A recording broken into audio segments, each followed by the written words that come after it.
আমার নাম শফিউর রহমান। আমি আলমগীর মহিউদ্দিন সাহেবের ভাগ্নে। উনি আমার ছোট মামা ছিলেন। ওনাকে আজকে আমরা সমাহিত করে আসলাম। এটা একটা ইতিহাসের সমাপ্তি ঘটলো।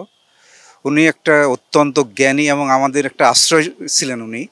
যেকোনো বিষয়ে যেমন জ্ঞানের পরিধিও বিস্তৃত ছিল, তেমনি আমাদের বিভিন্ন সমস্যায় ওনার কাছে আমরা পরামর্শ নিয়ে চলতাম। এবং দীর্ঘদিন উনি অসুস্থ ছিলেন, আমরা দেখা করে আসছি এবং খুব প্রার্থনা করতাম আল্লাহর কাছে যে আল্লাহ ওনাকে সুস্থ করে তুলুক, কিন্তু আল্লাহর ডাকে উনি আজকে বিদায় নিয়েছেন। আমরা একটা অভিভাবক হারিয়েছি। এটা আসলে ওনার মামি যখন অসুস্থ হলেন করোনার সময়ে, সেটা খুবই বেদনাদায়ক। তখন আসলে এমন একটা অবস্থা, লোকজন নাই, ওনাকে খুব কষ্টদায়ক এবং ওই কষ্টটাই ওনাকে বয়ে বেড়াতে হয়েছে। এটা একটা বড় স্মৃতি আমাদের জন্য, দুঃসহ স্মৃতি আর কি।